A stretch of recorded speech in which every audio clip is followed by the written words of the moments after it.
Yeah.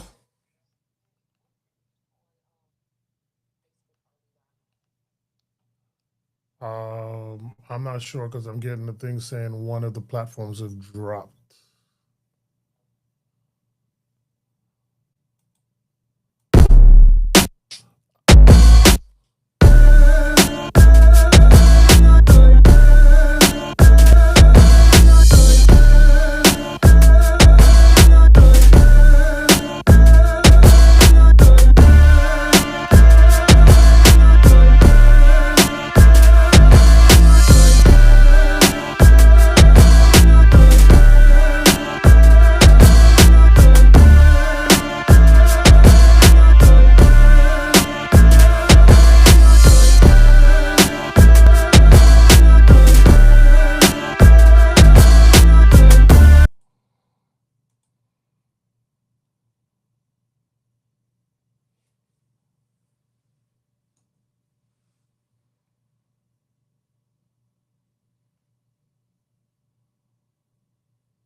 All right, we on for real now.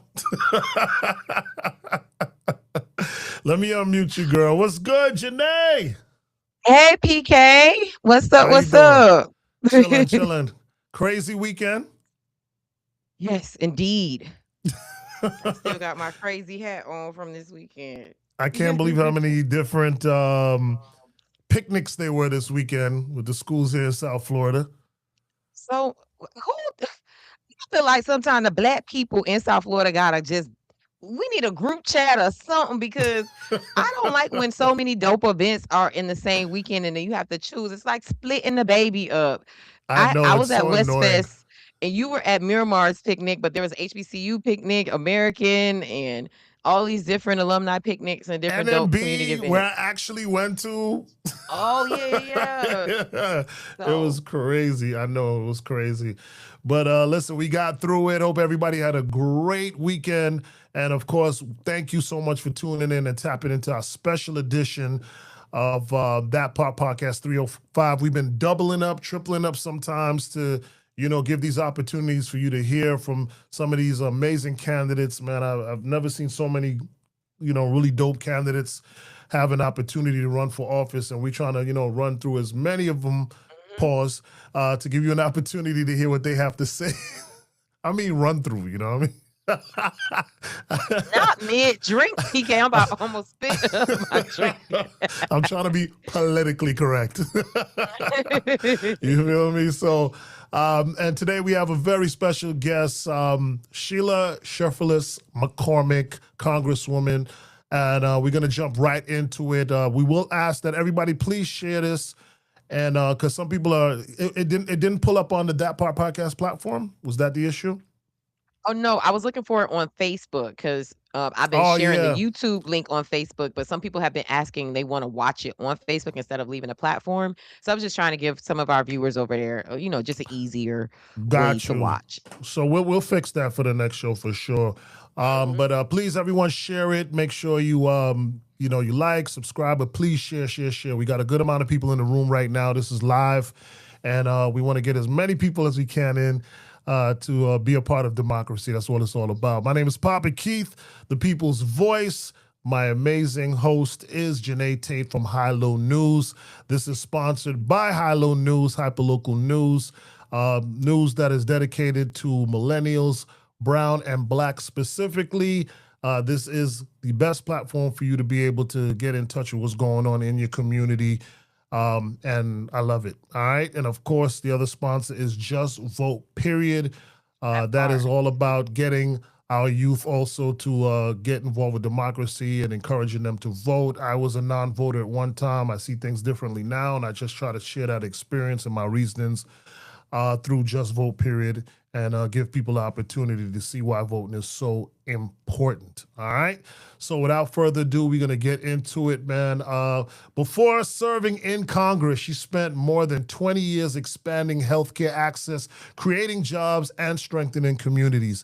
As a CEO of a healthcare company, she helped deliver care to underserved families. And during the COVID-19 pandemic, her led efforts that vaccinated hundreds of thousands of people, created more than 1,000 jobs, and brought critical resources to communities in need. That commitment to service led her to Congress, where she secured hundreds of millions of dollars for affordable housing, transportation, healthcare, public safety, small businesses, and community development, while fighting to protect Medicaid, Medicare, Social Security, and voting rights.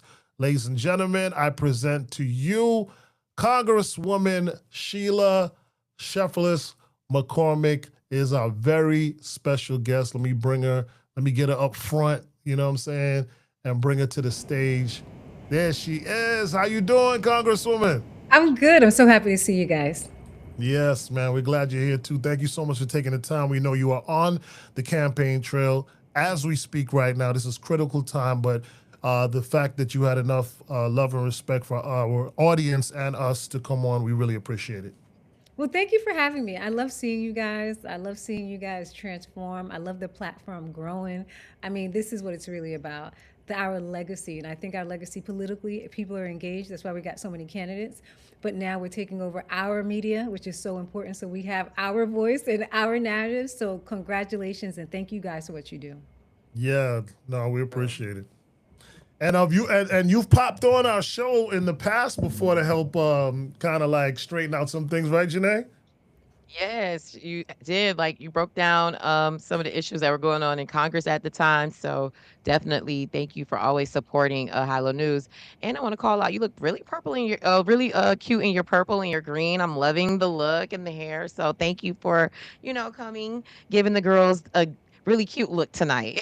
Thank you, 'cause my daughter was hating. My daughter, right? She's 22, and she was like, "Mom, I'm not feeling this green shirt. Like, what's really going on?" And I'm like, "This is the color combo. See, Ismani? Okay, thank you very much."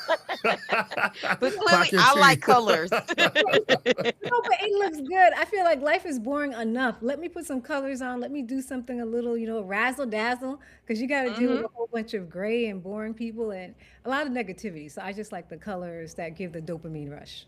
That's That what's part. up. All right. You ready to get started, Janae? Yes, let's get into it. All right, I'll kick it off. For people who may be meeting you for the first time, tell us who you are beyond your campaign and who you are when the cameras are off. That's a good question. So I'm Congresswoman Sheila Sheffield McCormick. I have represented this district for the last 5 years. While in Congress, my goal was to uplift the entire community. Our district has traditionally been a congressional district that was Black access, which means because of history of discrimination for centuries, we actually went 117 years without Black representation in this district that even had segregated, like actual segregated communities in it. And so in 1992, I took over, and that was a time when I really was like, this is about economic justice for our district. How do we bring in the resources into our district and also make sure that the people in our district are working that? So I was really specific about making sure that Black nonprofits got those contracts, Black business owners got those contracts, and making sure also that Black colleges got those contracts. And when I looked at cultural competency, which I think is really the key to unlocking our economic potential, if you're going to serve a community, you should look like the community and be in the community. That's when we see jobs being really stimulated and the continuing education that's needed so we can have a workforce that is doing well. Attached to that, I always say that you have to have healthcare. I look at so many people in our community who are smart, who are brilliant, but there's trauma, and that trauma stops them from working, or they have mental health issues like anxiety, and that stops them from like really having job movement and progression. And so treating everybody as a whole, I think, is so important. And we can't talk about financial justice and moving up financially or economically without looking at our healthcare, especially when it comes to our kids. So that's been my passion. I was a single mother at one time, and I was raising a daughter with a healthcare issue. She had a learning disability, and they said she would never go to college, she would never be in regular school. But I was able to focus and help, and I felt like it drained me financially, emotionally. And then I realized, it wasn't just me. We started seeing the highest number of kids being diagnosed with everything. And that's when I said, oh no, we got a real problem. If we don't have a future right now, how could our kids have a future if they're being kicked out the education system and told that they can never learn? And so that's how I got here. And we've been able to deliver over $540 million when it comes to housing. We've invested in the last 5 years, $980 million into the economy. That means ports, job skills training. And we've also invested over, I think it was 150 million going towards healthcare.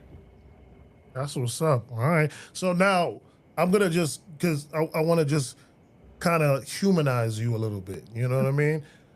So like weekend, kicking it. Do you watch movies? Like, what do you do on in your free time when you're not saving lives and doing all the amazing stuff that you do? What are you doing?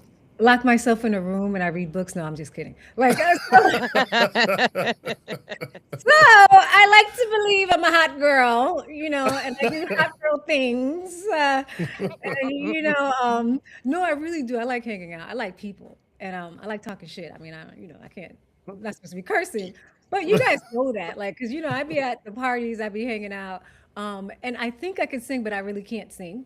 And I think I can sing a lot of genres. Like, I'm an exquisite can't singer, You got to hear me try to sing some like real compa, and then you got to hear me do like, some like reggae, because then I swear I'm Beanie Man somewhere in here, and then don't let me start, doing some real R&B, like, but I like, I think, my spirit is something that I try to cultivate.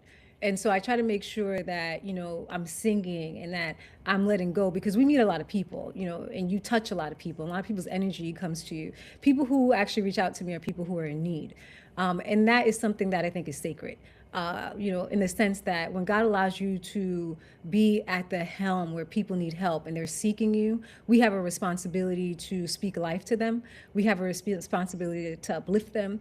And you can never be abrasive, because we're an extension of God. So when I wake up in the morning, I pray and I say, Lord, use my hands to be your hands, use my feet to be your feet, use my mouth to be your mouth, because I'm here to protect and uplift your people. And so if I have a bad day, I can't take it out on them. Not just because, it would be wrong, but also I don't want no curses. I don't need no me and my family. So I really try to do everything to be happy with my family. I used to be a really good cook. I did. But then I realized, I did. I used to love to eat. But I realized, like, when you don't cook often, you're not a good cook. And so, I found myself during Thanksgiving trying to so I made like potato gratin, and I made like fried chicken, and they cut into the chicken and it was like pink inside and the potato gratin was crunchy. And they looked at me, they're like, no, absolutely not. You're not cooking anymore. So I am a fabulous order now. I can order you anything on DoorDash. You want dinner? We appreciate you showing that side of you, man. And I'm sure the audience appreciates that as well. Yeah, definitely. I see somebody in the comments was like, give us a little something when you said you sing. Oh, you want it? Do you really want it? Okay, let me see. What was I singing today? So today was praise and worship, because, on Sundays we're at church all the time. So I try to do a Sabbath kind of thing like on Monday. So I was listening to Fred Hammond, and that's what I was singing Living Word. Okay. And so, it's really hard. So what part was I singing? Sent down from heaven. Look at your faces. I'm not going to go to one. My husband's going to be like, please stop. But no, I mean, real talk, like, I'm sure. So me and my family do cruises. And if you catch me on a cruise, I am like the real person who is doing karaoke, like with the whole family. Don't let me and my daughter start doing, single ladies. Yes. But now, spend that. Oh, Listen. do I? But you're right. Okay, but I can't. I have to keep it together. So, because People are gonna say, "Oh, you were singing that," and I'll be like, "Yeah, because you," but no, I'm gonna keep it together. I get it. I'll do it for you. You don't have to do Right? it. Definitely. BBC will be different this year because now I can actually, get it in. I said, this time I'm gonna let it out. Yes. I appreciate you just having fun with us. I'm just switching gears a little bit. We still want to just give people a little bit more about you. What would you say is one thing that voters misunderstand about you? I don't think that voters misunderstood. I think there was a lot of things that happened this last session that started confusing people because, like I said, I was the CEO of a company for 15 years. Our company, my family came from Haiti. We've had our company for more than 37 years. And I was servicing the Black community, making sure people we had a vocational school, and actually just teaching everybody connecting in healthcare. So I think when all of this accusations and scandals started going on, they were like, wait a minute, like what's really going on here? Because everybody's known me for years. And if you've known me for years, like that's the one thing that doesn't happen. I've never gotten in trouble, had accusations, nothing like that. So I think that actually opened up a door where people who were opportunists started talking and saying all kinds of stuff. But I've talked about what happened several times, and I said, first of all, the state of Florida said they made a mistake over hundreds of companies, and then it's interesting how right before redistricting that they're saying that something happened and there must be criminality where the state said there wasn't any. And it's also interesting who was pushing that. And that's why I always say, us as a community, we have to open up our eyes and understand the media. This is why I push y'all and I push other, Black media sources so we could tell our story. Because the media does have their agenda, which now it's on full display when you see parties, but they do have the person they want to back for their agenda. And so with redistricting, we went from 8 congressional seats to 4 congressional seats. Before we had 8 and only 3 Black members, me, Frederica, Maxwell Frost, and we were outnumbered. We had other members. Now that we have 4, that means 4 congressional members need seats. The other people sat in their seat to fight, and other people, plotted and planned to create chaos so they can come into our district. And now we're in a position where we're trying to fight through the chaos, right? But anytime you see people stealing, creating chaos, it's because they want to come in and take something from you. Mm. You have a follow up for that, Janae? Yeah, I wanted to know because a lot of talk has been about redistricting, and I think that's what made Congressional District 20 like such a hot topic. I want to know, how did we even get here? Because we know what happened and what's at stake now, but I feel like we're starting at the end of the story. Like, why wasn't this prevented, or at least help us understand how we got to this redistricting place? Well, we got the redistricting right after November 20th, around that time when the president got elected. He immediately said that he wanted to have Congress for the next session. And at that point, we were made aware that there was going to be consolidation. Originally, what we heard about were that there were going to be 3 seats in Florida, from 5 to 3. And those originally were going to be the Black seats because they weren't sure if they were going to be able to get the Supreme Court decision that they wanted. So they were always going to preserve 3 Black seats and try to wipe the rest to make them Republican. As it started coming, we started seeing what was going on in Texas, where Texas had a similar thing. They went first, and you saw a lot of Democratic members either going against each other. We saw a lot of fighting. And the fighting gets real, right? Because people fight over representation, and that fight became real. And we've seen it throughout the country. We knew that Florida was going to be one of those places. And so I think that there has been a latent power struggle within Broward County when it came to certain communities. And I don't even think regular people are into it. I think it's the power brokers, the power brokers who feel like, if you're going to get elected and serve, you need to be with me. So certain power brokers wanted to keep control, especially over Black electeds. And as we started evolving as a community, I think, when communities mature, there's no more of a need for these power brokers, right? Because you start having donors who look like me and you. We get older, people make it, and they're like, hey, I'm going to donate to your campaign. people get educated and you know this person and now this person is judged. So we're starting to see that Broward County started browning and Broward County started actually elevating the constitutional seats that we have in Broward. All of them are black except for one. So that created a power struggle. And I think the people coming up, like myself, I was never in politics. I didn't know nobody. I just came in, I said, I'm gonna do this for the people, and we got in. So it was latent, and I think now it's to the forefront, but I think there's good and bad in it. This is the moment where transition truly comes for a community, right? It's either now or never. Either we're going to be able to win the seat, preserve the seat, and we complete the complete transition, where you have transition not just in color dynamic, but in leadership, younger leadership who's actually from the community, not family members. You know, my mother, father, nobody's been in politics. You know, I can't say that I've been in for 25 years. I've only been in politics for 5 years. And so we're going through that transition, the same kind of transition you're seeing throughout the country. And you're seeing it also throughout the Democratic Party. And I think we're at the heart of it. You're seeing in Miami now, we're about to have that transition. So Florida, at the Democratic Florida in in South Florida and throughout the entire state is about to be totally different. And this election will determine what that difference is. If the election goes how we are anticipating and praying it will go, priorities will be totally different. I don't think you're going to see the priority being abortion again. I think it's going to be, you know, because, you know, that's what we've stood on. Frederica's office, whoever gets there, I'm sure they're going to say economic development. You know, we're with economic justice. Max is going to keep on economic justice, making sure that we are being at the forefront, making sure when we say we want equality, we actually mean equality, and we're not meaning development on the beaches, right? Because that's what traditionally happens. Development happens outside of our communities. All the money goes outside of the communities. But what about development within our communities? How about lifting our communities? There's no reason that our community can't reflect things like Atlanta, and we're consistently being marginalized. If you come into my district, we have remnants of a segregation wall, Fort Lauderdale. And so you have Fort Lauderdale on the west eastern part, and you have Sistrunk on the western part. And now Sistrunk is becoming developed, but why is it taking so long for us to get developed when the money's coming in? We should be fully developed all the way down to 441, even going into university and seeing our communities now evolving and actually representing all the money that we are spending, because we are the cash spenders. So if we're spending that money is being taxed, why isn't it being reinvested?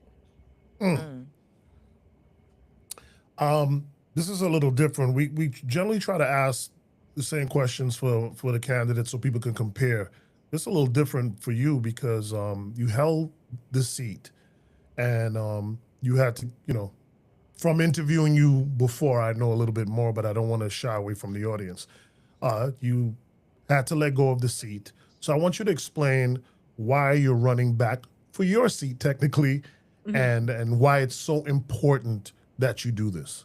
Well, I never told anybody I wasn't running. You know, I think some people were hopeful who wanted the seat and whatever. What became very clear is that they were not interested in justice. It became, and they talked about it, oh, we have an election coming. And so it really became more of a fight. Like, we want to do this so we can redraw the map and so we can try and get another candidate in there. Because some of them did have their motives. And if we believe just because you're part of the same party, you don't have your motives, you crazy, right? People got their motives. And so it became very clear. And so we made sure that every appropriation, anything I had to do for the district, I did it. And then, you know, we always said we were going to turn it back around. Like, I never said I wasn't running.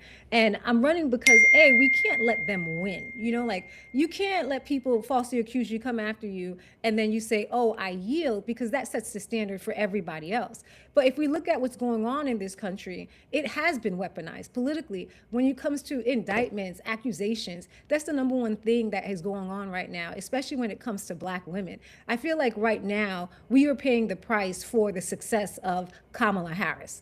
You know, 92% of us went out, we voted, we're successful, we put our money into it. If you look at these positions, Black women are rising higher and higher. And it seemed like after this election, and I'm going to tell you how I see it, both parties are like, you know what, y'all were a little out of hand, and now we want to scrutinize you, and we want to make sure that y'all fall back. And so that's what I've seen. I mean, all over. Look at even what's going on with Jasmine, how they attacked her, and you had members of our party saying she's not electable.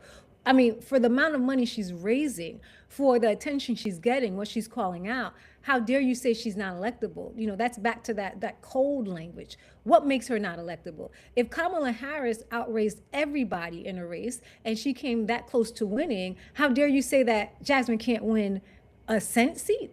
So it goes back to that conversation. And I, you know, while we're here, we might as well just talk about it because it's on the news. I mean, even when we're looking at, you know, the fight that's going on even right now between progressives and Black women who are elected, it seems like the progressives who are all the way on the left, they always want to come back and take shots at Black women who are elected. And, you know, I look at it and I watch it and I'm like, you know, first of all, sir, who's trying to criticize Black women, you don't understand how hard it is to be a Black woman and to be successful. You don't understand what it takes because Black women, just like Black men, we are the most overeducated for positions. We are the most underpaid for positions. We are also the most underpromoted for a position. So by the time I'm promoted, I had 10 times as many Black white men and white women who skipped me. So by the time I get here, do you know how long I've been working my ass off for you to be sitting there feeling entitled, telling me that I should be more progressive enough? No.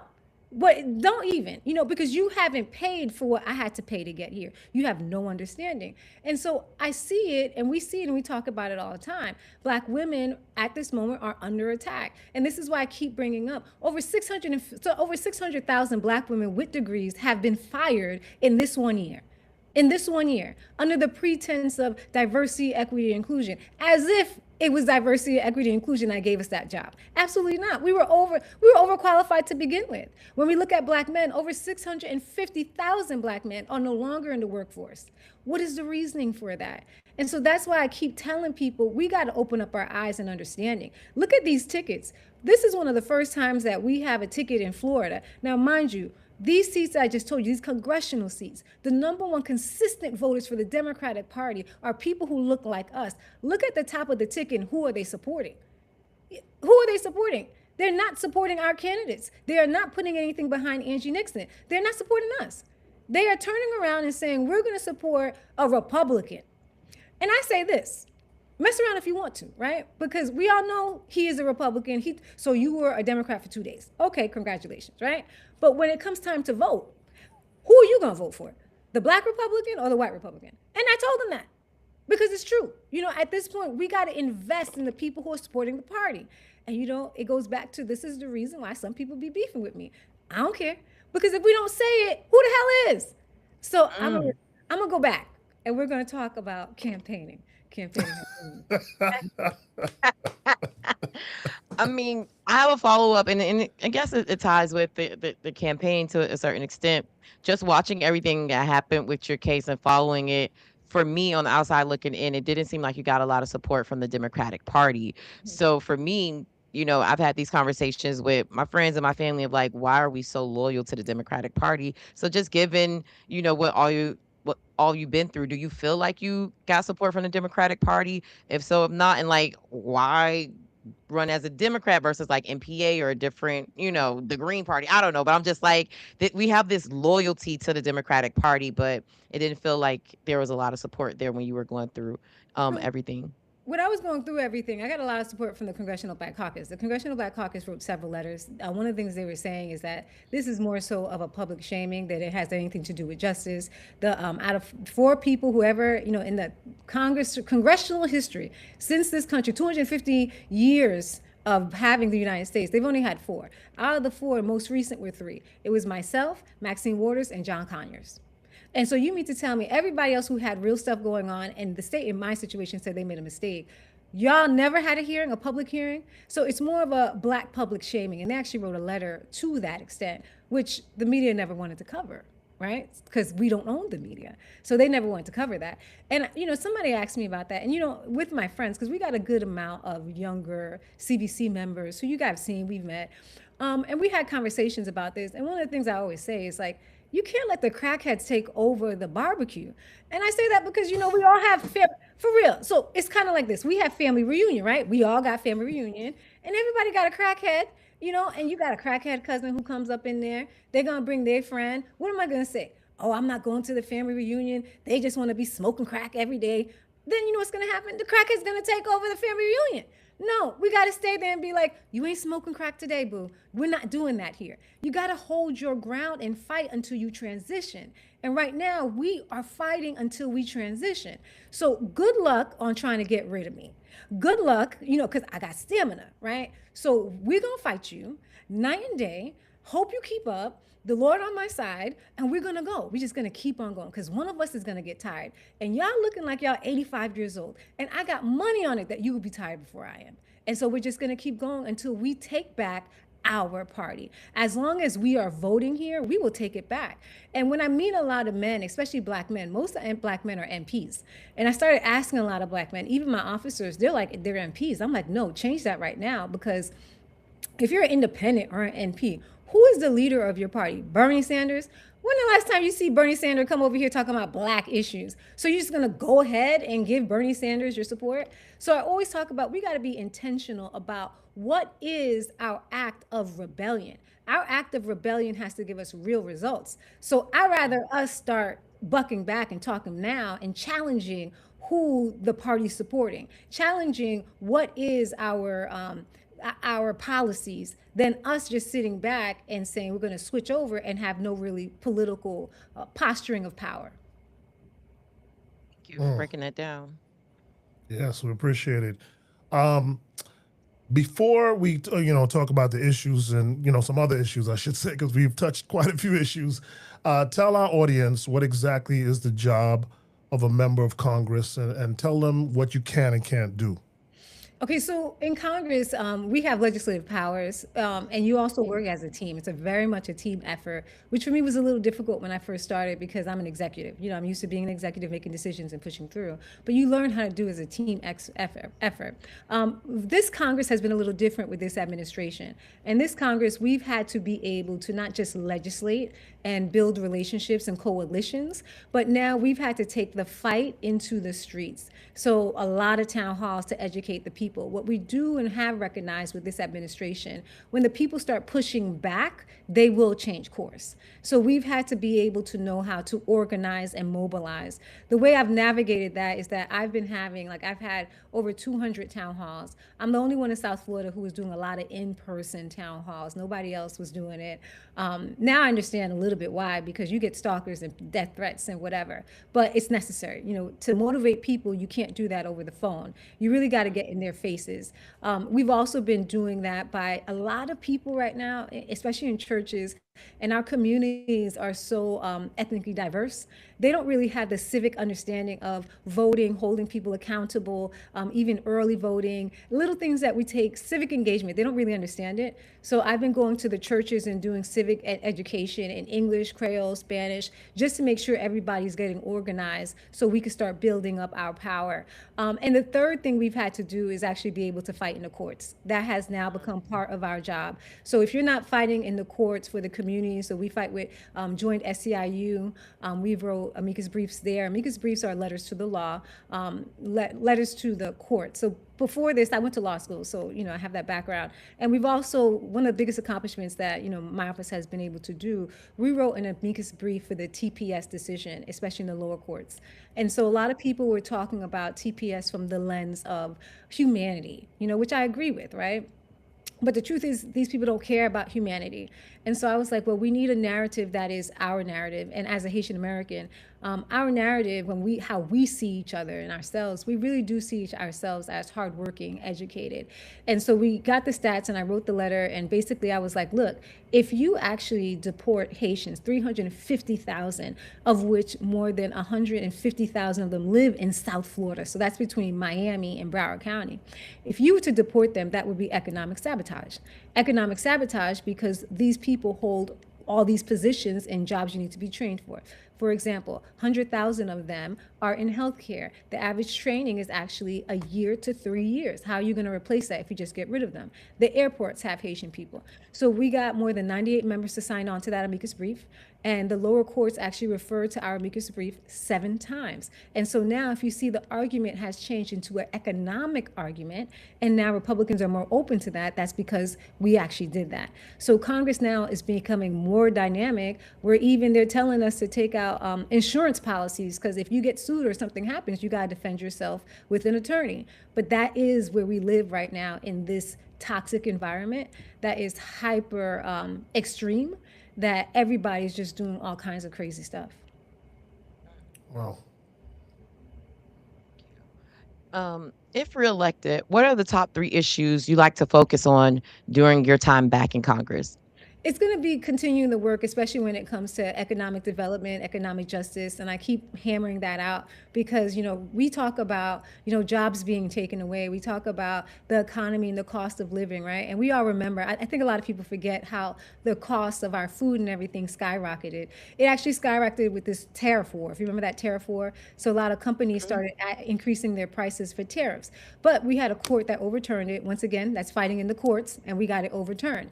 A lot of those companies never brought their prices down, even though they're not paying tariffs, right? So, so when we pull down those prices again, and you got to return it because now you have unjust enrichment, we're going to have to look at back again. It comes to why were all these people fired? Where are the protections that should have been implemented? Right now we're not having the implementations, and a lot of the courts aren't really hearing all the cases for discrimination. The attack of diversity, equity, and inclusion, it actually hurt us more than we actually even know. A lot of our kids lost scholarships. A lot of our small businesses, which are usually contractors, they're not getting those contracts. A lot of people in their jobs got fired. So making sure that, and I already have a bill to do this, to create like a fund for everyone who was fired to be recompensed. That means if you lost any money, if you lost your scholarship, there's actually a fund now that you can apply to be, made whole, and then getting you that job. Because the truth is, every day you're not working, you're losing value. And we know that for sure. So just because we change everything, we're like, oh, we're back to normal, what about everybody else who needs to come along? The second thing that is highly important is to make sure that our seniors, a lot of our seniors, their COLA, which is cost of living for their Social Security, it hasn't gone up as much as food has gone up. So we had one when Biden was there, the cost of living went up. But right now, a lot of our seniors are going hungry. When I was in Congress, we actually did a hunger forum. And that's when we recognized that many of our seniors now are hungry. In addition to that, big ugly bill that allowed to cut food to our seniors, with that hunger, they're actually finding it harder to pay for housing because they have a lot of assessment fees. A lot of them are living in their cars. But the most shocking thing we found was, for the first time, seniors, their number in suicide has been rising. And it has to be correlated with everything that they're suffering. So when we usually talk about economics, we don't see a plan for our seniors, but now we have to address it. And the reason why the seniors are as important as the people who are working and our children is because somebody has to give some kind of wisdom and keep the families together and actually speak life to every generation. And that's always been big for me, keeping our generations. That's the only way we're going to move forward. And the last thing is healthcare. And I keep telling everybody, like, you can have a job, you can have everything, but if we're not dealing with healthcare, you're going to constantly go through the cycles. And I was talking to someone today, and they were talking about ferritin levels and everything. So long story short, a lot of people are getting misdiagnosed, especially you'll have people who have attention deficit, but it's going to go back to malnourishment or some deficit that you have that can be fixed. So could you imagine you have a child who's told you have attention deficit when it's really not, and that child's going through all that stuff, getting on medication. Then they come into an adult and you're trying to keep a job and you're being told that you're erratic because of your attention deficit. Truly, it's a deficiency, or it could be a trauma that you suffered. And so you see how it becomes destabilizing. Even in my personal life, my mother was recently diagnosed with Parkinson's disease. And when she was diagnosed with her Parkinson's disease, looking at what led up to it and what some of the things are, it's like, man, if we had known that earlier, but our families traditionally don't have healthcare. That's not number one. So we can't have whole families and our trajectory moving unless we include healthcare. So those three are combined. And I would be remiss if I don't talk about, when it comes to the economy, one thing that we were really actually getting done really well was housing. A lot of people, when they talk about housing, they're just talking about building houses. And I was like, no, it's not just building houses. You have to have a strategy. And so we looked at it from a strategic perspective. If I just build a house and you you don't have the economy, you don't have the money, you ain't gonna pay it, you're gonna lose your house, you're gonna lose everything. So one of the biggest things that we did is that we had a phased out plan. The first thing we said, we gotta prevent people from becoming homeless. And so if you needed any kind of rental assistance, if you needed assistance paying your utilities, we actually gave $5 million to Catholic Charities. So they can actually, you can apply to Catholic Charities and they would help you in preventing you from being homeless. For people who were homeless, we gave money to Salvation Army so they can house them. Then we did transition housing, and we even built some houses, some apartment buildings right there in Fort Lauderdale. One of them is Aspire. And Inspire, what made it different and strategic is not only was it affordable, it was brand new, and it was respectable, but we had resource centers downstairs. So downstairs, if you needed to be trained for another job, you had job skills training. Downstairs, they had different groups like OIC who would come in. If you're searching for a job, you could do a job search right downstairs.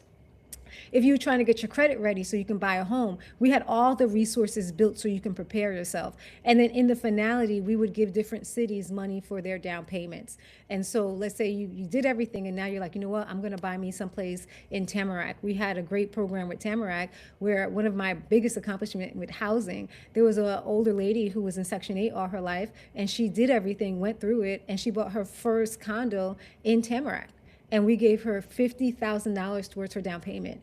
And so that is the strategy we need to have in actually dealing with all of our issues. I think you hear a lot of people who come in and they're like, we're gonna build more houses, we're gonna do this, we're gonna do that, but not understanding the economy behind it, the mindset and how you grow people to get there. That's what's up. Talking about the economy, this is as it relates, the prices of groceries and gas and all these things are going crazy. What can a member of Congress realistically do to help lower the cost of living? It really is the oversight. I think we're starting to do that right now. Like when I talked to you about how they raised the prices because of the tariffs that they're no longer paying, we already have a bill that we have there. We just don't have the majority, right, to get that passed. When it comes to even a lot of the goods and how much our goods are, a lot of those goods, the prices went up because of the wars that we're in. The Strait of Hormuz, who they keep closing. There's a lot of goods that come in and out. These wars are actually taking a lot of money. So products even, China still has a huge tax on it, tariff. So that coming through China. So a lot of that we do handle. That is our oversight. That is our power. This administration, though, has been sucking and trying to suck all the power out of Congress. And because the Republicans have the House and the Senate, they pretty much have been handing it over to the administration. So really what it's gonna come down to is winning the House. When people ask me, hey, what do you think the number one thing that you could do? Win the House, like that's the number one thing. The second thing we'll have to do is have people who have balls. You're gonna have to have members of Congress who got some real balls who are gonna sit there and put them on the table and say, this is what we're doing. If not, they're going to come in there and be like, oh, I don't know, him and Han, that's how we got to the situation with TPS, because when we did have the House, when we did have the presidency, we didn't pass nothing for a pathway to citizenship, because there were some people who were saying, oh no, it doesn't affect Americans and this and that. And I was like, are you guys dumb?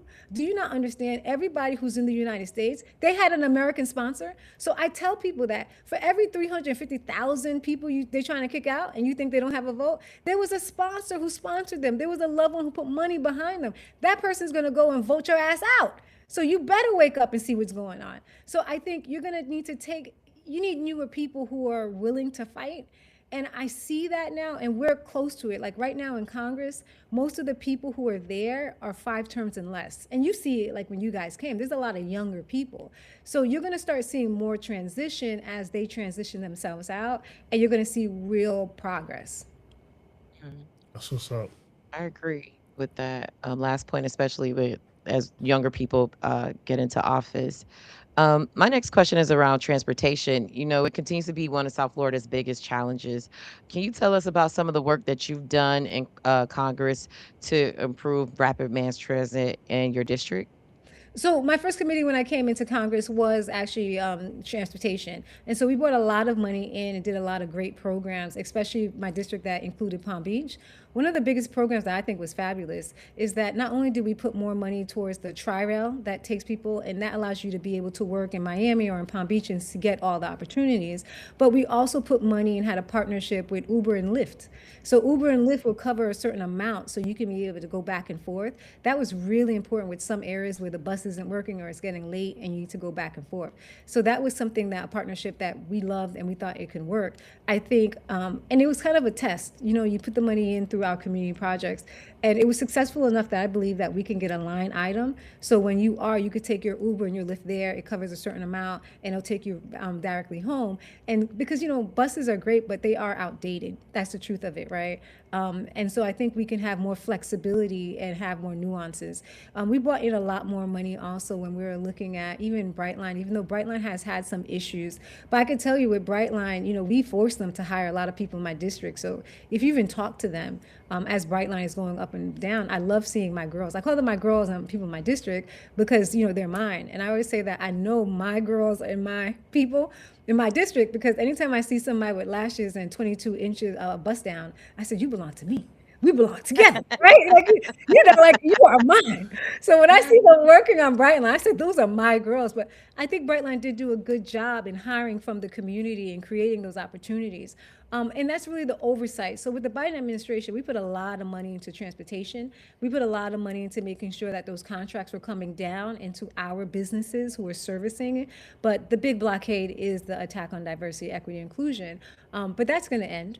And as we're looking forward, I always look forward. You look at the present to get to the future.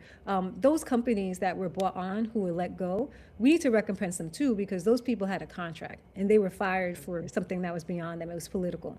So making sure they get back compensated for what they lost, because when you get a contract, you invest in it to make it successful. To be terminated after you made all those investments is unjust. And so we got to take care of them, the people who are working. So that's what we've done. But I think you're going to start seeing more of the introduction, especially for me, of more dynamic ways and not the traditional ways of transportation and how we think about it. Man, that was spot on. Good stuff. I love what you talked about. You're right. A lot of people don't understand that when you're going after certain contracts and certain things, you have to make certain initial investments in order to be able to uphold it, or you know, and all these different things. So when they pull it from you and you don't get a chance to recoup, it's actually a loss. Yes. You know, so We see that all over, even a job. You know, you get a job and you're promoted, you move, you set your life up to that job. And then one day they wake up and say, oh, you don't deserve this job. It was diversity, equity, inclusion. You're like, wait a minute. You know, I invested, I took a lot of steps to be here at work. You know, I paid for a babysitter. You know, I bought this car, you know, like, and you just fired and you're not recouped. I got this mortgage that I'm paying and I'm fired and now I'm about to lose my house. Like these are the things that we have to be forward thinking, that if we're going to restore the economy, we must restore Black families and Black people who suffered the brunt of this attack. that part. We know where you stand on TPS, all right, temporary protected status. So I won't go there, but what broader immigration reforms would you support? So I had a bill in Congress that was actually, let's talk about TPS because TPS is, you know, huge right now. Today? Today's been a tough day for a lot of us. So specifically with TPS, the bill that I have, it was a simple bill, pretty much. I think makes sense because of the economic crisis that is going to incur.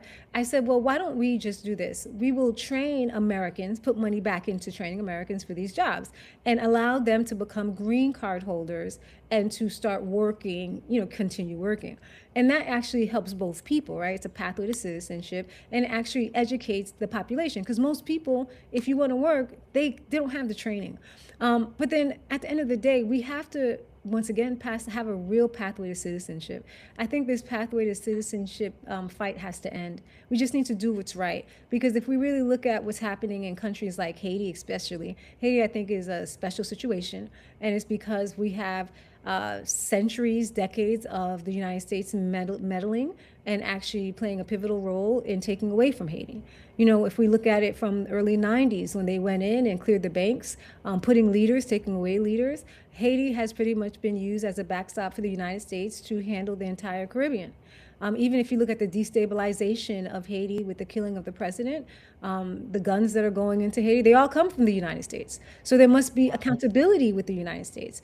When I was there, I went to the Miami River and I saw all the guns that were going there. We passed the Catch Act, which was my bill, so we can start actually quantifying how many guns are coming out and how do you get them over there. But, most of the guns that, it had to be like 80% of the guns come from the United States, and you could see the United States on it. They weren't coming from anywhere else. So there must be an accountability from the United States of what we've done to Haitian people and people in Haiti. And I think that is the reckoning that they are afraid to actually admit. And that's why I believe Haitian people should have that pathway, and they should definitely have the green cards that are necessary.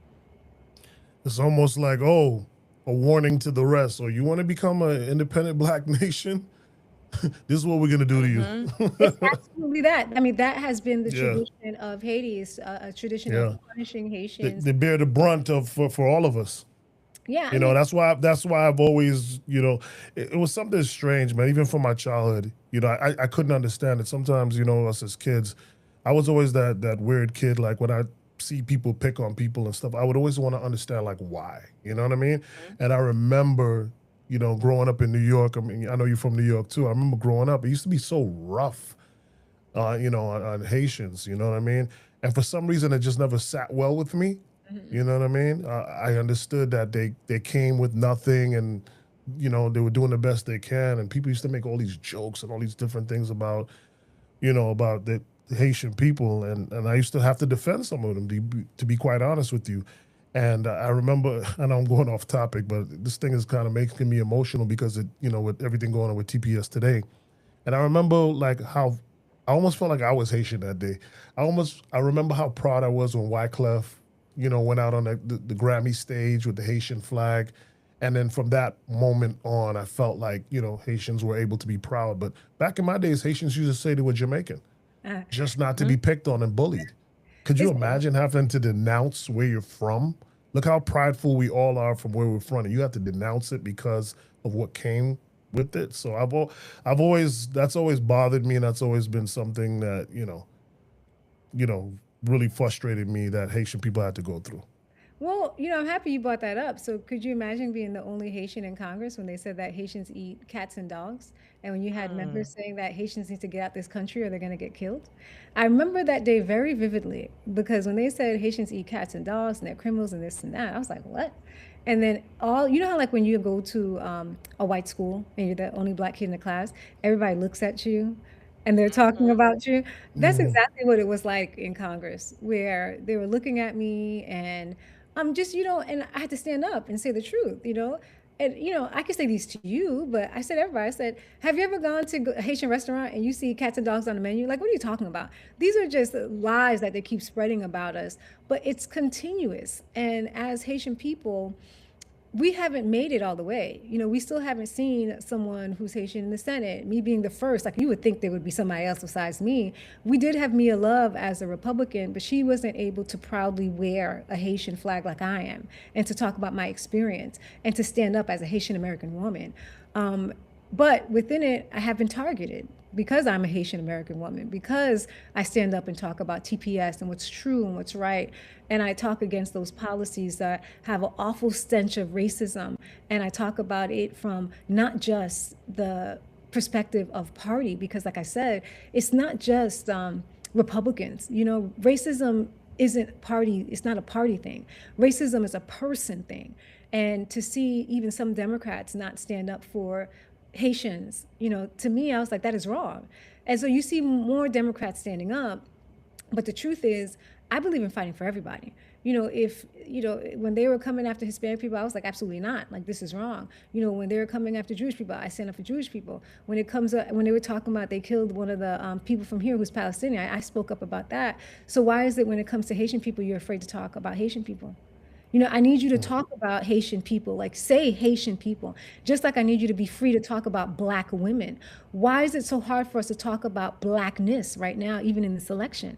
And that's where I feel like our responsibility is to force the conversation. If we do not force the conversation, then we have failed our generation and our children, because now they will be afraid to speak it. And so it's tough. It's very, very tough. Me and Ilhan, I think we were targeted to be, she was going to be the Somalian, get them out. And I was supposed to be the Haitian, get them out, And I remember one day when we walked into caucus, when they were challenging birthright, somebody said to me, "Oh my God, Sheila, I heard that, you might not be able to stay because they're challenging birthright and citizenship." And I said, "What?" I said, "I was born here. My parents came in the 1960s. Like, they've been here. I was born in 79. What are you talking about? There was no but it's so new, you understand? So people are looking at me like that. And so that's what Wow. makes this election. And I say this election means different things to different people. But the way Haitian people have been treated, the way I have been treated as the only Haitian there, the names I've been called, and how it's been directed at us in this community, this election is about dignity and self-respect and representation for the Haitian community, very much so. Because without me there are no Haitians in Congress. And they can carry on with their trajectory and their narratives, and we don't get to vocalize our narrative of strength. Not this narrative of being the poorest country in the Western Hemisphere. No, we are strong, resilient people who are educated and work every single day. And we have broken many ceilings. We have fought for many countries' freedoms. And even right now, with the disrespect that we are facing, with the degradation and how they just talk bad about us, we still wake up and we go to work, and we're still fighting in this country. That part. That part. Just switching gears a little bit, and you touched on this. Small businesses are the backbone of many neighborhoods in District 20. What have you done in Congress to help entrepreneurs start, grow, and keep their businesses? And what would you like to build on if reelected to Congress? So one of the things I mentioned, I've wanted more than $980 million when it came to job creation, helping our small businesses, and even job skills training. The reason why that's significant is because that's never been done in my district. But my focus has always been that, and my background, my legal background, and also running a corporation and knowing in a vocational school and knowing how they merge has been my focus. And so one of the things that I realized is that we have so many talented people who have businesses, but their businesses can't survive the vicissitudes of life. So one of the projects that I did with my community projects, which is funding that I can specifically do, I gave money to Florida Memorial so they can create a think tank in Sistrunk. So you can come there and get the education you might need to know about how do you do your books, how do you sustain your business. Marketing now has changed so much. So just so they can get the scaffolding, because you can have a great idea and you start piecing it together, but then as you start going and get tested, you find potholes. So that's what we did to make sure our businesses can actually gel and be solid. The next thing that we did also for our businesses, there's a lot of entrepreneurs who have great ideas and have great products. I was the ranking member for, which is the top Democrat for Northern Africa and the Middle East. As that, we did a lot of projects, and I used to go travel every single month into the, different areas. And, we went to Saudi Arabia. And when I went to Saudi Arabia, I actually spoke to them because they were actually looking for contractors and trying to get people in. So we did a lot of programs where we would doing business in Africa or doing business in the Middle East. It's interesting that Saudi Arabia, who had all this cash, they were trying to bring in healthcare professionals because they don't have enough people to service their people. They also wanted people who would work in construction, and we have so many Black people who are in construction who can actually go over there and bring their people and their talent. They also needed managers because they are now building cities and trying to compete like a Disney World kind of thing. And so we try to bridge them and have these events so they can start talking to those countries so they can build their stuff. We also did that in Africa, doing business in Africa, where we brought in a lot of different people to sell their goods. Africa's economy is just one of the biggest that we've seen in the whole world, and they want to spend their money and be more American. So connecting them, that has been also. But I think also the immediate thing that all members of Congress could have done to help the community, but they didn't do, was our community funding. So we get 15 projects that we can directly fund the way we wanted to. And so I've been very intentional to make sure that all those projects go to people who look like us. And that's where, I'm the only person in the race, only member of Congress, I'll leave it there, who has made sure that our funding went to Black nonprofits, people of color, women, just make sure that we got that funding and we had those opportunities. And something else I think is highly important too for people to know is that you can partner up. So we gave money to like the Urban League, and when I had parts of West Palm Beach, me and Lois Frankel worked together a lot. And so Lois would be like, Sheila, what are we gonna do for the Black community? So we're like, okay, boom, we got this. We're going to do Urban League. She bought an 800,000, I bought an 800,000, and we were able to give money to Urban League. The reason why that's significant is because I've never had those partners in Broward County. They never wanted to partner and do something. And when Urban League is building houses, they don't say it's just for District 20. They don't say it's just for Black people. It's for everyone. So why wouldn't you partner with such a strong organization that's building housing? So I find it very interesting that now that there's one seat in the district, which is my seat, that now you want to come in and say, oh, this is a Broward County seat. It is absolutely not a Broward County seat, because most of the people in the district were not treated fairly or the same as everybody in Broward County. So I think that has been the biggest thing we have been doing, is trying to create that economic engine. Oh, and then also another thing that I did, like I talk about, making sure we actually have an employment pool that can meet the needs of the future. So that's with the job skills training. With the CHIPS and Science Act, we were very successful in passing that. Implementation, because we have another administration, we haven't been able to see the full benefits. But what we were doing there is that when it came to cybersecurity, in the federal government, we have a need of 3 million people in cybersecurity.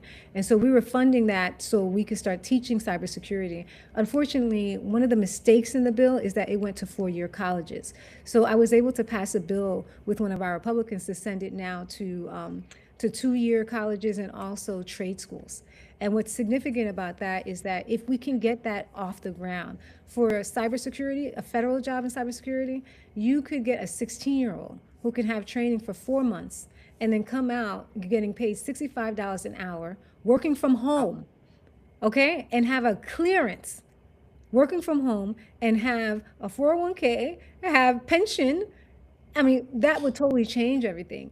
And so those are the opportunities we need to bring in, because now you'll be working, that money's here, they're spending it here, and they actually now are creating their own firms too where they're teaching. Wow. That's what's up.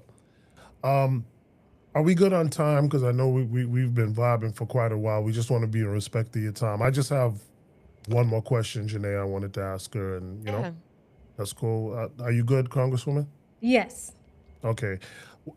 You've been shooting really straight, from we started this conversation, and we appreciate that because that's the type of platform that we have here.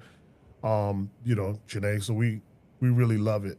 So in the movement of shooting straight, Debbie Wasserman Schultz has left her district to come now run in your district.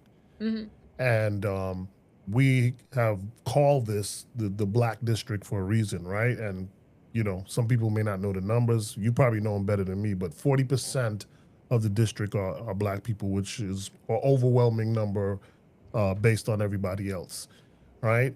How do you feel about that? What are the issues with that, and why is this happening? I have so many things to say about that, but we just don't got time, right? But I'll But say give this. us what you can. Let me give you what I can. So let's talk about the Mhm. numbers, right? Because there's an erasure going on. So this district is, I think it could be anywhere from like 42% Black, or maybe 46% Black. But Black is still the largest group and demographic in the district. What makes the district a Black access seat is because for centuries, this district has been part of areas that were segregated. So Black people had to live in this area. And in this area, we never had a voice. And so that's why I say it's so important that we acknowledge what this is. This is part of the segregated South. That's what this district is. And so now they have changed the district slightly. The governor did us a solid. He kept a Black district, unlike other states where they diluted Black districts. He kept the Black district. And then we find now that it's a Democrat who's trying to erase our history. You cannot erase the history because, like I said, if you walk in my district, there's a segregation wall. And we have all of our leaders there because we couldn't cross there. If you look at our districts, and when it comes to development, money's still not going into our district. If you look at the powers that be, they take the money out of our district and send it over there and try to control our district. So it is insulting to have someone try to erase our history and say it is no longer a Black access, or try to play semantics and say, oh, because it's not 50%. It's not about being 50%. We're the largest group in this district. We have the history in this district. Don't come over here and play these little games with me, which is deceptive. And so that's where I feel like, you know what? You're playing with the wrong people here, because we know our district. The second thing about this whole narrative shift about this being a Broward seat, this is not a Broward seat. And I keep saying that, and we have to keep our history, because in Broward County, Black people were not treated the same. We're still not being treated the same. So it is not a Broward County seat. And so really and truly what this comes about, this is about power. And I say this all the time. And she felt like this was going to be an easy seat to pillage, because she took the money that she had and she raised for a competitive seat to come into this seat with her money and get it.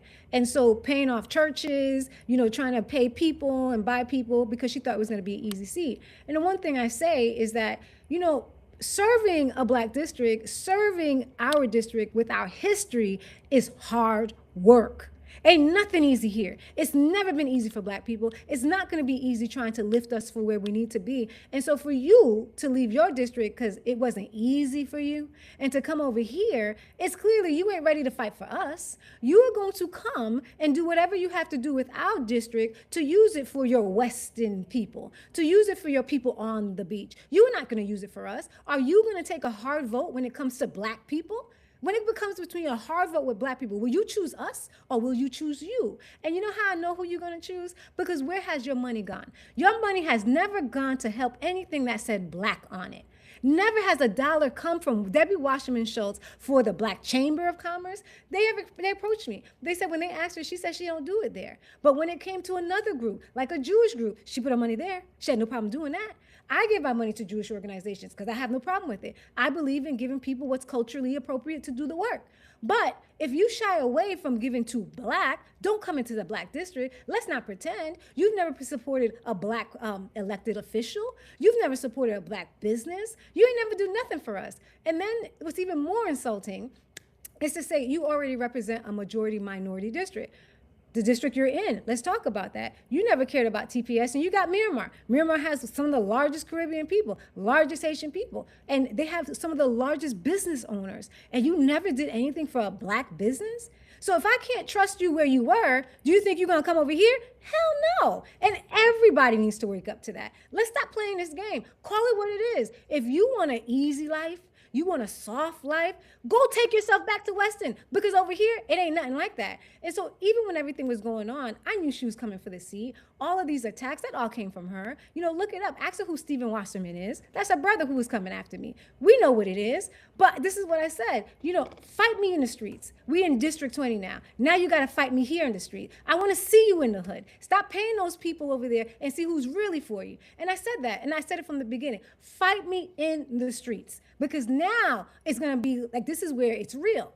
If you really for us, you're for us. And these other candidates who want to come in there, no, it's not about that. Because if you can't fight now, if you scared to fight here, when you get to Congress and then real people are riding your tail and they threatening to destroy your life, your reputation, and your family, you're not going to be able to stand strong there too if you want to ignore that it's not happening. And then even if you're trying to be radical and doing, it doesn't work. You need to make sure, we have to make sure that we have our voice. We need to make sure that we're protecting ourselves. And we need to make sure that we're not letting fake allies come in with $5 and buy our district. Because that $5 that you're eating at McDonald's with today, it will destroy your family for tomorrow. You will be in poverty, and I will see you on the streets. And you're gonna talk about, but I just need help, and she ain't do nothing for me. She ain't never did nothing for you before. So why do you think it was gonna happen today? Because you got $5? Please. I'll say this too. This is the last thing I'm gonna say. Just because it's late. Just because I'm late and it's hungry, right? It's interesting how one of my staffers, right? So when I got elected, I came in and I actually hired one, right? And that was Alcee Hastings' daughter, right? I hired her and I hired some other people. But what was interesting is after Alcee passed, they hired all the white members. All the white staff got hired. They made sure they had a job. They did not hire her or the other Black staffers. I hired them. Wow. And so now to see her doing commercials, I'm like, she didn't even hire you. She left you with no job. And you say that your dad and her were best friends. You had no job, just like the rest of the Black people that I hired. So as they're sitting there telling you these songs for, my daddy loved, no, he did not. He did not. Okay, so the $5 they're paying you to go do these commercials to sell the Black community. Remember, on the other side, you will have no job if it doesn't go our direction. And everybody needs to open up their eyes and stop it. Just stop the madness. Just stop it. Y'all know what this is about. I do. Wow. I'm Thank Congresswoman you. Sheila McCormick, and I approve this message. Vote August 18th. Tell the truth is shame the devil. First of all, I loved all of that. So thank you for breaking it down. Wow. Thank you. Thank you. That was dope. Here's the thing, is Yeah. that tied to, I mean, can I say it? Can I just say it? Go ahead. Yes. Okay. Yes. Okay. It's all time. Okay, okay, I won't. You're not gonna say it. I'm gonna say it, and you can let me know if it's true or not. So, word on the street. I'm gonna just do what I do. As you know, you watch Hello News at that part. Word on the street is the investigation and everything that is tied to you. The ethics is tied somehow to your opponents, like running in this district. That these things started coming up because this was a plan, because they saw what was going to happen with redistricting, that, like you said, it would be easier to run in this district. So what can you tell us about that? Because I think some things with, like, honestly, hearing you tonight, it almost doesn't make sense to me that you even have to be in this situation. Like, you definitely are capable to do the job, and you have been doing the job, right? So even for all of that to come about, it's just like, well, this just seems like odd. Like, why is this happening? So, like, what can you speak to that what happened with your investigation, like, so people can understand it? And is there any ties to your opponent running for office? Like, because that's what I heard word on the street is like that her running has something to do with your investigation, or there's some type of connection. Did we lose her? Oh man, she's calling me right now. Hello, Congresswoman. Oh man, okay. She's gonna log back on. The phone died. Yes, don't worry. Log back on. We'll wait for you. We'll wait for you. All right, cool. Some Oh love in my the chat if gosh. y'all are enjoying Congresswoman Sheila Sharpless McCormick. Wow, because I feel like she was gonna give me. I hope she She's gonna heard my answer that question. question. She's gonna answer that question. Best believe that. She's gonna answer that question. And look, the people that enter the room and hit up some other people. So y'all share this, man. I can't wait for her to answer that Which question, man. Good. opponent? I'm referring to Debbie Wasserman Schultz. Yes, clearly, I'm clearly. answering, comment. Yeah. Oh, So it okay. is, yeah. What someone in the comments is saying, which opponent. So, as we waiting for Sheila McCormick to come back on, that's what word on the street is that because Debbie wanted this position, she saw the writing on the wall, that she Mhm. started, you know, with that. Right. And that's where we are today. Yeah. So I think so that was thank. too much. I think that was the Lord interfering to say. I think the Lord said, Sheila, simmer down, simmer down. Oh boy. And saying So that so did you catch everything, or I would think you so. like Janae I to? was like, I was about to go in and it went, shoot.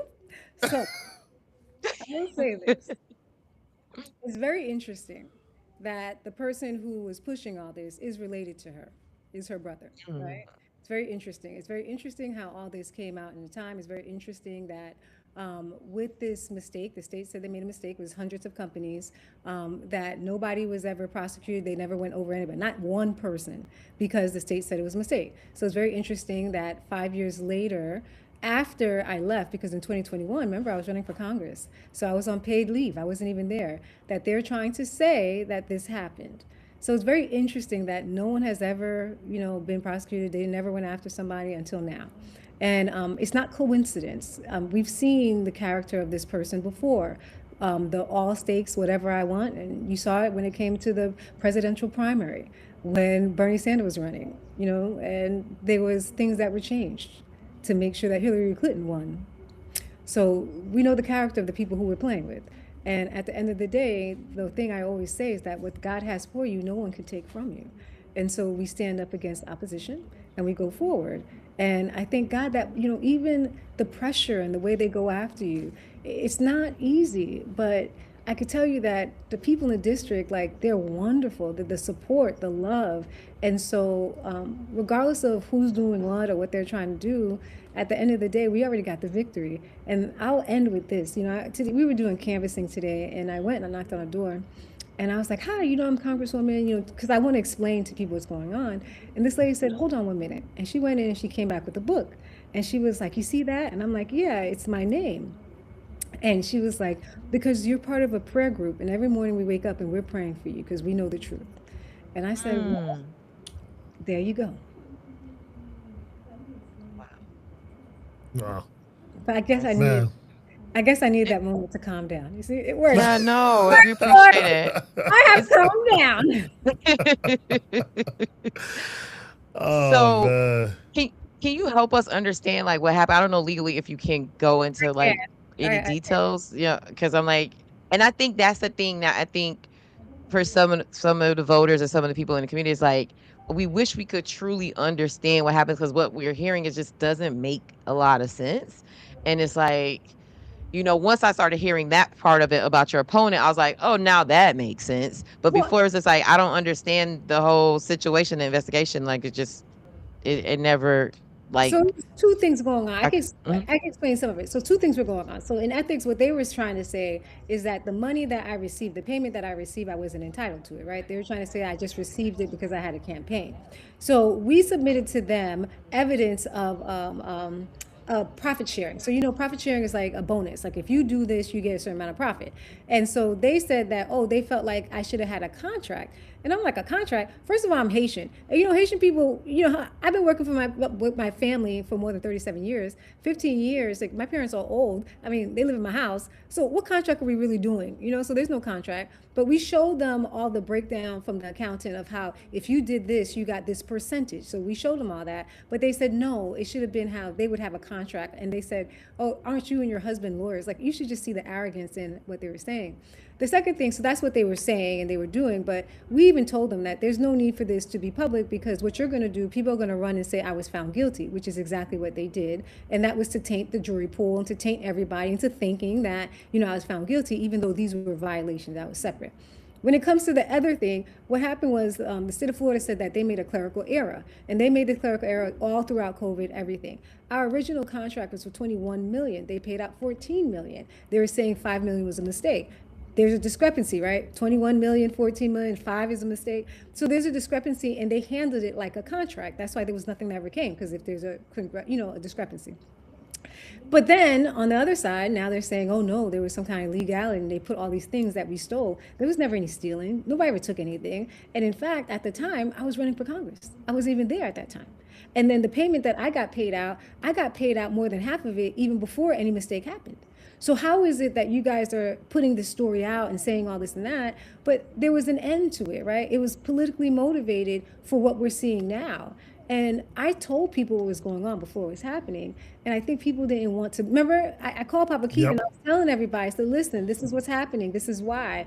We had some organizations like Palm Beach, the NAACP wrote a letter. A lot of people wrote a letter saying no. And then now that we're here, everybody's like, oh my God, you were right.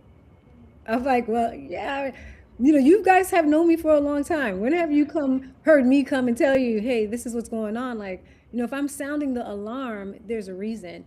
And that just takes me into one thing before we leave that I want to point out also. We're looking at the ballots coming out, and I was talking to Papa Keith about this and what concerns me. What concerns me about this election is, for the first time, as we're looking at people who are turning in their ballots, we're finding that Black women and Black men are underperforming. With the last 5 years I've been in Congress, usually the people who outperform, Black women outperform, then Black men, and then you have everybody else. This is the first time that we have white men who are outperforming us by ×4. Wow. Right? And we've never seen that number before. And this is with ballots being turned in. And so if that's a predictor of the district, we will lose the district. And I believe that most people aren't realizing that, oh, I need to turn in my ballot or do whatever it is. And so that's when I started making calls. And I was like, who are the influential men I can talk to? Because if there's one thing that I do know, and I say this proudly, is that I know who Black men are and how protective they are and how Black men really love Black women. And so I was like, I need y'all to protect this district. It's time for y'all to get up and tell everyone, come out and vote. And I always say that, I have my husband's a black man, my dad's a black man, my brother's a black man, my son is, and they all are protective and they gather and they do what they have to do. And so, with these numbers being what they are, I started calling the fraternities. I said, y'all need to turn out those numbers because we are not turning out our numbers. Even for black women, we are not turning out our numbers. So now I'm gonna, recruit you, Miss Tate, and say you need to get everybody out too. Like, no, we got to do it. This is where we got to turn them out because if Mhm. we will lose everything we worked hard for. That part. That We want to part. give you a minute. You've been so gracious with your time, and we really appreciate it. We want to give you a minute to speak directly to undecided voters, why they should trust you with their vote, and why you're the best person to represent District 20. Well, thank you for the opportunity. Like I said, I'm your Congresswoman, Sheila Sheffield McCormick. And when you elected me 5 years ago, we had a dream and a vision that we have been consistently working on to make sure that our children have a pathway, to make sure that we're actually moving forward, that there are no limits on what we can actually achieve, where we have people who are talented in our community that they can actually build businesses, and people who are persistent can now build generational wealth, that our older people can live as long as anybody, despite where area code you live in, and that you can actually have a chance at attaining the American dream and preserving the American dream. And I have never, ever, ever broke that trust and promise. These allegations, I have said they are false.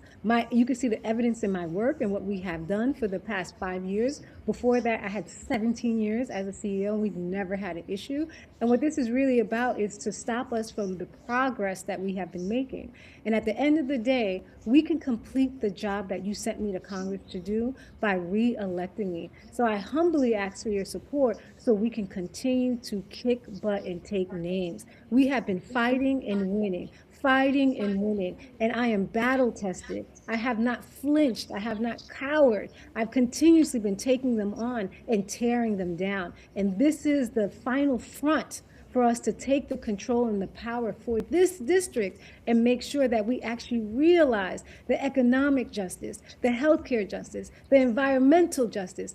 That's why this fight is so gruesome, because when we win this fight, we would finally be closer to attaining it. So I'm Congresswoman Sheila Sheffield McCormick, and I thank you for your time and support, and I approve this message.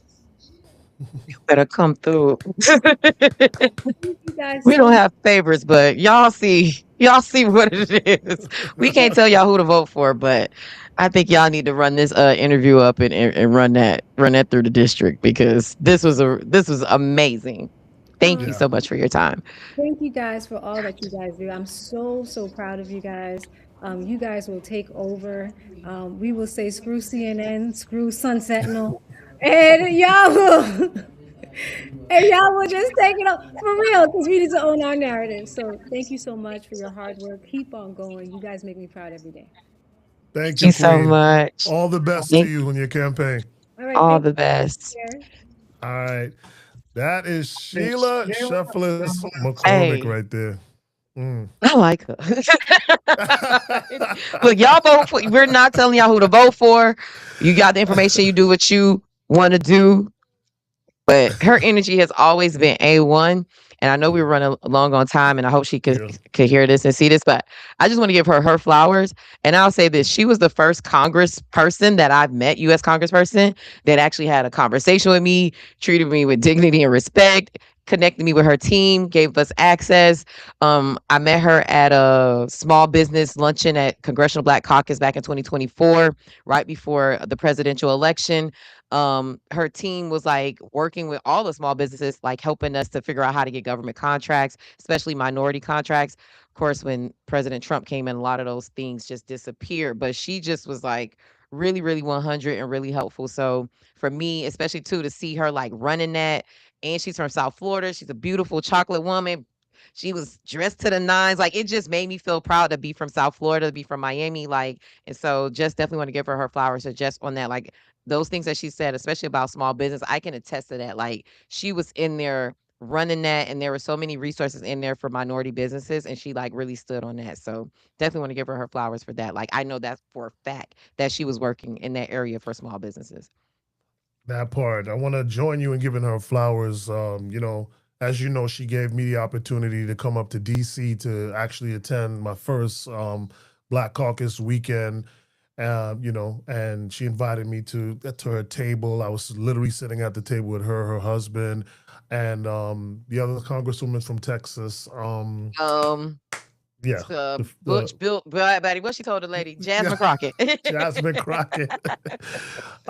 You were in town that weekend. We had Yes. such a great time. She got us in all of the places that we wanted to get in, and a similar vibe. Like, she didn't have to do that, you know. She literally sent me a letter. I still have the letter and the whole from her office and stuff like that, inviting me to that. And that experience helped to change my life and shape me in so many different ways. You know what I mean? Funny enough, after losing, my election, I still knew that I was gonna go back in. You know what I mean? I still knew this was something I wanted to do. But going to DC and having that opportunity and just, being able to hang out with you there and rub shoulders with certain people and having that experience in that room, I was like, oh hell no. This is it. I'm doing this. I'm doing this for real, for real. Yeah. So I appreciate her, and her family for that. And again, just for clarity, it was an invitation. I paid my way to go up there. I got my own hotel. It wasn't like, she took care of Yeah. me in that kind of way. She offered me the invitation to come there. So just for, for transparency, because I don't want anybody to think, oh, she invited you to go up there, so that's, like you trying to show her favor. Nope, we not showing nobody no favor. No. I'm And down as with press, Luke we too. get in You know what I anyway. mean? So Like, just keeping it a buck. Luke got me on my first radio show. You know what I mean? yeah. I'm cool with everybody. That's what it is. Yeah. Janae and I, we cool with everybody, and we give everybody a fair shake. We just here to deliver, their message to you so you could make a more informed decision. We're not telling you who to vote for. And we're Yeah. also sharing our stories, our personal stories, like Janae did and I just did, to kind of just put some factual kind of, Context. space to it, right? It's not just Yeah. we interviewing them, but we did have that experience with them. So whatever you heard, we could kind of co-sign that it's probably on par because we had this experience with them to help you make that informed decision, Honestly, as she started talking, I wanted to call this out. I just don't know, especially you guys could take this for any other candidates because you hear a lot of stuff about mismanagement of this and this person is this and that. I don't know how many Black people get away with stealing and doing all of that. So as she started breaking down everything, and also to my own research and reporting that we have been doing on it, I was like, well, where are the criminal charges? Like, if you're doing something like this, you don't get away with that. It always felt like I would say like a performative, like She kind got of like railroaded. Yeah, it was like a yeah, real. it She got, felt like the ethics thing felt like I was like, this isn't like real court though. Like this is not a criminal charge. But the way the media, like the way it was presented, you would have thought like the Supreme Court had found her guilty and she was about to spend life in San Quentin. Like it was so intense and so It's dramatic. true. But as she started talking about it, and as I'm like remembering what I was reading, I was like, well, where are the criminal charges? Because you don't Yeah. mismanage or steal or whatever people want to say with money and get away with it. And you definitely don't do it being this kind of Black. Like Black people don't get away with that, especially people who are speaking truth to power. That's an easy way to get you out of there. So I'm like, yeah, y'all But take we the watched, information, do what y'all, but right. that's something to think about to me. No, for sure, because what was interesting to me also is like Jasmine Crockett, right? Who I talk about for Texas. Everybody kind of knows who she is. Very outspoken, and when she now, tried to go for that from Congress to Senate. the Senate, I watched her own party poop on her face. Yep. I watched Democrats, to make it clear, poop on her face. So you were good enough to go through all these fights for us, to stand out in Make Congress the and Democratic Party look trendy Right. and cool and fun. raise all the money for other Democrats, not just for her, not her. Just they would have her moving around the country. Coming to She was South here Florida. in South Florida. Yeah, you hosted one of the times she was here. Yes. You know what I mean? Moving around the country to raise money for Democrats. And then now she's like, okay, I want to run for this. And they're like, you're not ready yet. Wow.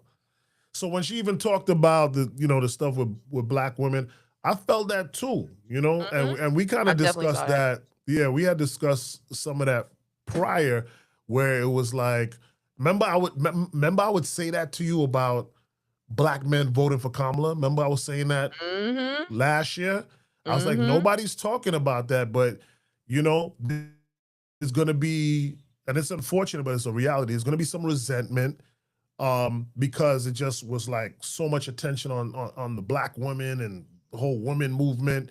And I felt like, when they were pushing the whole Kamala campaign, that they were like, kind of like shunning the men a bit, right? And you notice, and I pointed it out to you, I said, name one A personality black male that is outright for Kamala. You had Tyler Perry, but we don't consider him like a personality black male, rich Ricky black male. Smiley. I don't know.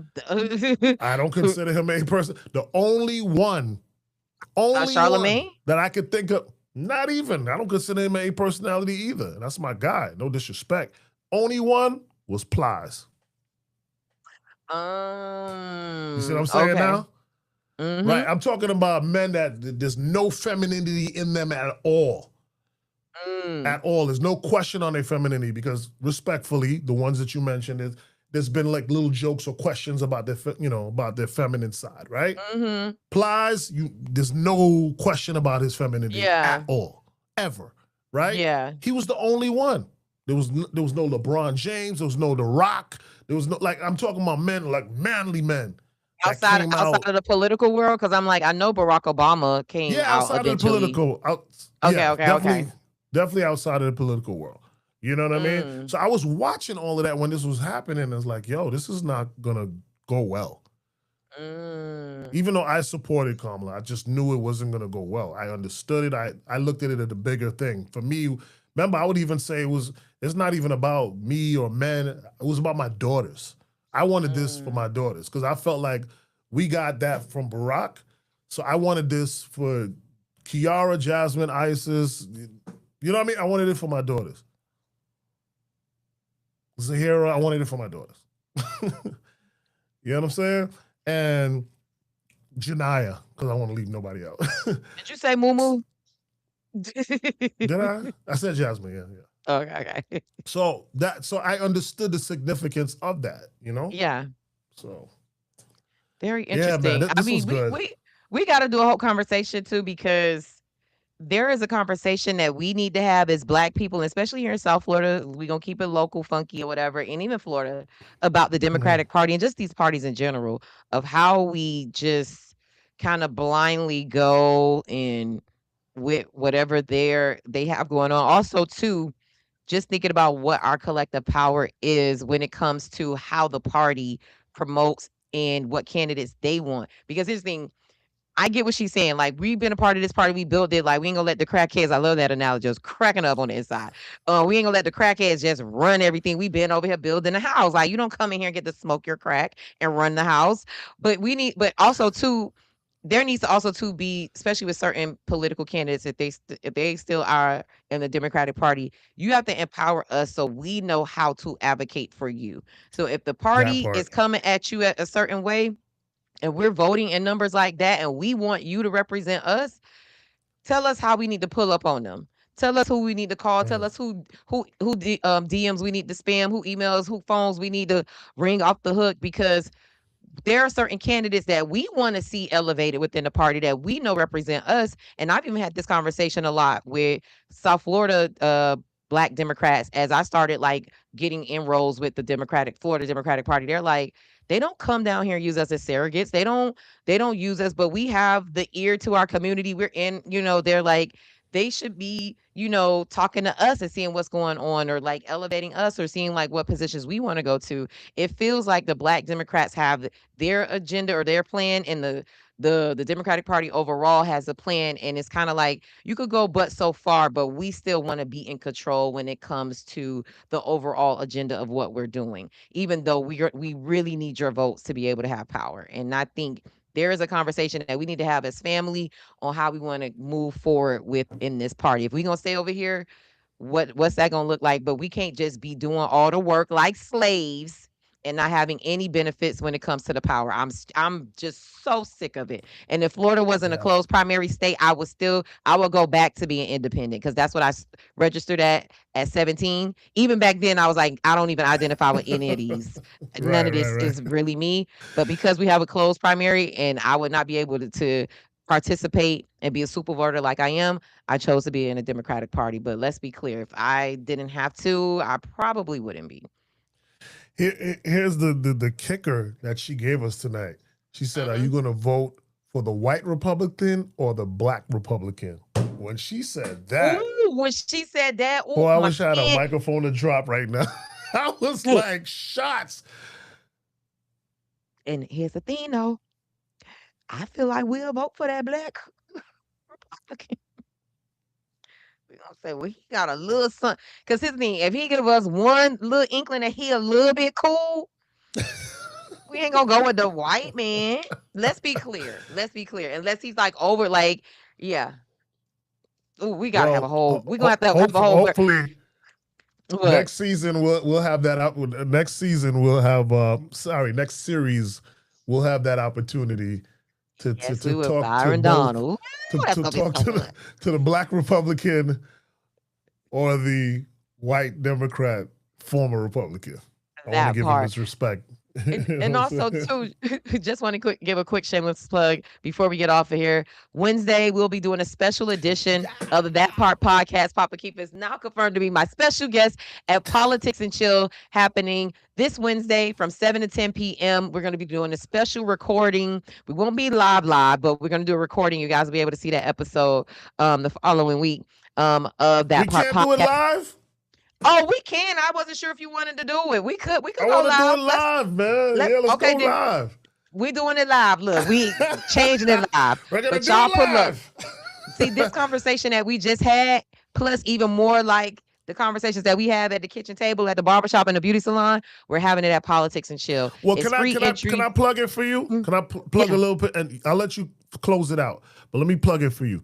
So you see how y'all in the chat room right now having these conversations? Come have it with us live on Wednesday. With a Come little in drink and person. a little Come see food. us. Come take pictures with us. You know what I mean? Our family, our friends. We know y'all gonna pull up. You know what I mean? Mhm. My family night is gonna be that night. You see what I'm Yay. saying? So I know I'm gonna get my family who's in the chat room right now, like, oh gosh, okay, Dad. Yeah, Lil Moo gonna be out there. All right, so Hey, y'all Lil. pull up and come see us in person. Let's take pictures, let's vibe, and we can have these conversations with you and get to talk to you for real.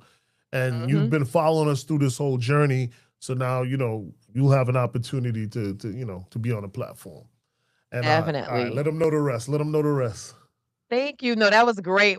I see. This is why we partners, because you know how to. This is what you do. I'm new to this promo stuff, but all of that, what you're saying, and we're gonna have music, live discussion about politics, what we want to talk about, the good, the bad, the ugly, all of that good stuff.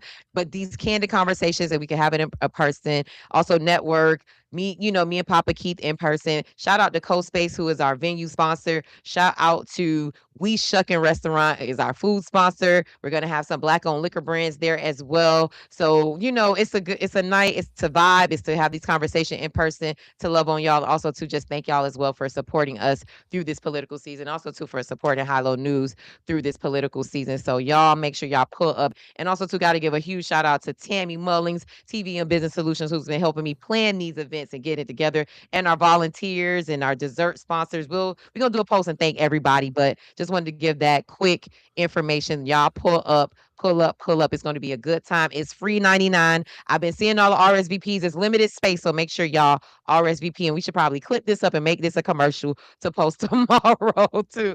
I Papa will, Keith. I promise. Yes, no, this is going to be a dope time. Politics and Chill at CoSpace in Miami Gardens with We Shuckin' as our sponsor. And yeah, we're going to have a good time. And Papa Keith is now our special guest. We're going to do a special recording of That Part podcast. It's going to be a good time. And the following week, August 4th, this is the Miami-Dade edition. We come into Broward. So I wanted to say, but I didn't want to interrupt Sheila while she was cooking. But we're going to have that conversation about her seat, District 20 in Broward. So Dade's conversation is going to be focused more on the Dade races, and Broward going to be focusing more on the Broward races and those issues. So y'all pull up for the Broward edition August 4th at We Shuckin' Restaurant in Pines from 7 to 10 p.m. And again, thank you to our sponsors, CoSpace and We Shuckin', for, allowing us to do this, and the community who rose to the occasion and helped me turn the idea of a random post on Facebook. I was like, oh, I would love to do a politics and chill and a Yo I Voted election night party. And that's actually in the works. Freezy and Councilman Reggie Leon want to work with me on that. But yeah, they were like, let's do it. We'll volunteer. We got venues. And I was like, for me. I'm just so overwhelmed. But yeah, we're going to do it this Wednesday. And thank you, PK, for coming and supporting. It's going to be so fun. Of course. Gotta support you, man. You're doing so great. Thank you all. We appreciate you. Have a great night. We'll see you on Wednesday. Politics and Chill special edition, of course, of That Part Podcast 305. Peace.